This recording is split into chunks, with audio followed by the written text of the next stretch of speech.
We're just one day away from the 4th of July, and officials from law enforcement to fire departments are reminding you to be safe while celebrating. Plus, Medford's investment in homelessness prevention is showing results. We'll show you how small investments can create big impacts.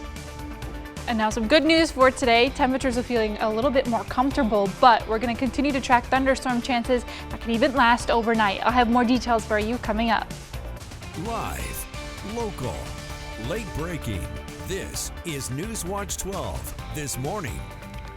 Good morning. The time is 6 o'clock on July 3rd. Welcome to NewsWatch 12 this morning. I'm Carlos Murrieta. We first want to turn over to Storm Tracker 12 meteorologist Sarah Kress for a look at our Thursday. And Sarah, we got beautiful look so far at our camera so far, but what can we expect as we're heading into today? Today we can expect a little bit more of a cooler start to the day compared to the last few. We do have a bit of clouds into the skies right now, but it definitely is the calmer part of the day for us, especially areas over east side. If we're taking a look into the Rogue Valley for us today, we'll see a little bit more sunshine work its way in as we're into the morning, the afternoon, and we'll see clouds work in later into the day. But temperatures look pretty nice for us. We'll be into the 80s across most of the Rogue Valley, much more comfortable than where we were earlier this week, into the triple digits. Around the rest of the region, expect more pleasant high temperatures. 84 for your high into Klamath Falls, Wairika 87, along the coast into the 60s, and even Grants Pass today 86 for your high as well. So pretty comfortable for us. But if you look to Klamath Falls and Wairika, we do have some thunderstorm chances in the forecast for the day today. Now we'll expect into the afternoon storms to begin to fire off more numerous areas over east side for us today. A slight chance into Siskiyou County, and overnight tonight we may even have the chance to see one of those storms pop up in areas over into the Rogue Valley. The chance is much smaller, but we'll have to track that into the morning tomorrow. But over for your Independence Day weekend, we'll be feeling a bit more comfortable for us. Thunderstorm chances are still in the forecast as we close out this week and start our holiday weekend, but the rest of the weekend is looking much more pleasant and temperatures do rise back up. So coming up in your next forecast, we'll talk about a few things. I'll time out what we can expect for those thunderstorms today, and then take a closer look at your holiday weekend. And our top story this morning, a cold case that's been under investigation for nearly 2 decades has been resolved in Siskiyou County. This comes after a new forensic work helped investigators reopen the case. 77-year-old Philip Gregory Fraze has pleaded guilty in the 2005 death of Patricia Joseph, whose body was found in the Klamath River. Her death was ruled a homicide caused by blunt force injuries and asphyxia. The case was reopened in 2021 by the Siskiyou County Cold Case Team using updated forensic tools to identify Fraze as a suspect. He pleaded guilty and will be sentenced on July 29th. Moving to the fire watch this morning, Klamath National Forest crews responded to 3 more fires, bringing the total to at least 11 confirmed, all sparked by lightning. One of the most active right now is the Summit Fire, and level 3 go now evacuation orders remain in place for zones SIS 1414 and SIS 2100A. There's also a level 1 warning for SIS 2100B. No major growth has been reported as fire line construction continues. A portion of the Pacific Crest Trail does remain closed due to the fire. And the Black Canyon fire is now at an estimated over 1,500 acres. Containment is up to 50% with no new perimeter growth. There are still road closures in place near Blue Sky and May Lake, but Hot Springs Road and the campground remain open.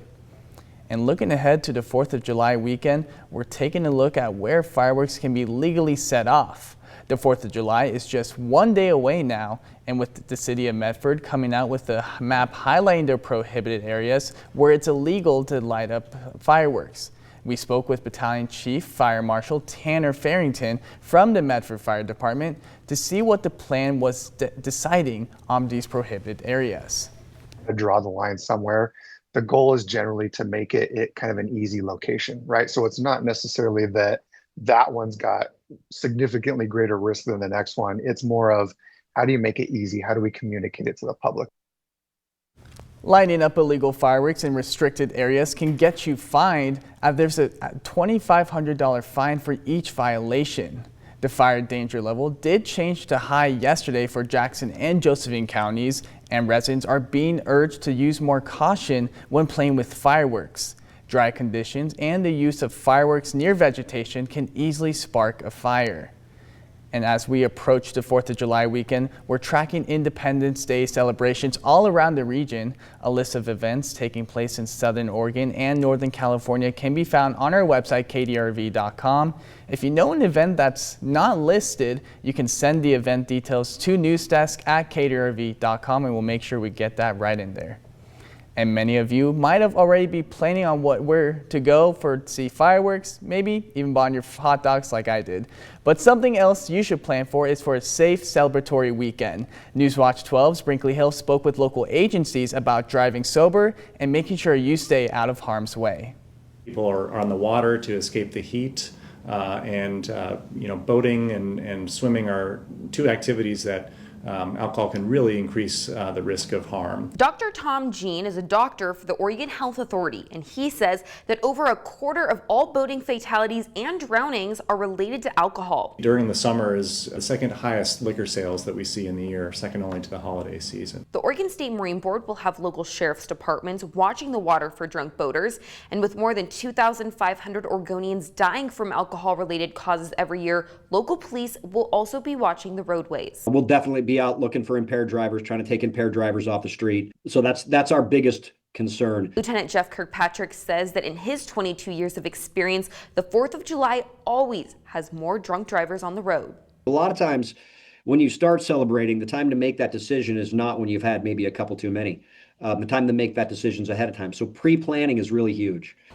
Patrols will be out not only Friday, but also through the weekend, keeping an eye out for any drivers who are under the influence.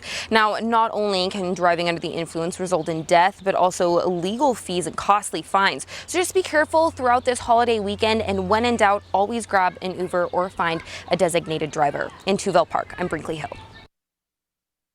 And a reminder from the Rogue Valley Transportation District, no buses will be running on the 4th of July, but regular services will return on Saturday, so if you're a bus rider, be sure to have an alternative plan ready.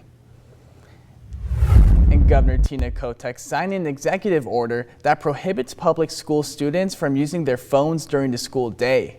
The bill was originally brought to the Senate committee in May, but it didn't make it off the Senate committee floor. The order directs all K-12 school districts to create and adopt policies by October 31st that plans for phone storage and possible punishments. Schools are not allowed to punish students with suspension or methods that remove them from the learning environment. And for more information on this, you can visit our website, kdrv.com.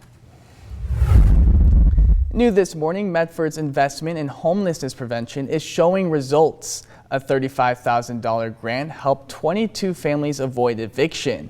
The City of Medford awarded a $35,000 grant to Consumer Credit Counseling Service of Southern Oregon, a pilot program launched last year providing free one-on-one credit counseling for families at risk of eviction, and kept 22 families housed. The agency helps clients restructure high debt interests, often dropping rates from 30% to just a few. We already know the incredible financial and emotional toll that homelessness takes on families and on communities and on taxpayer dollars. Our goal was to prevent families from being there in the first place. And it's a lot cheaper to prevent people from slipping into homelessness than it is to treat it after it's happened. Funded through Medford's share of state marijuana tax revenue, and the city is considering continued support into next year. For many, just a little support can mean the difference between stability and homelessness.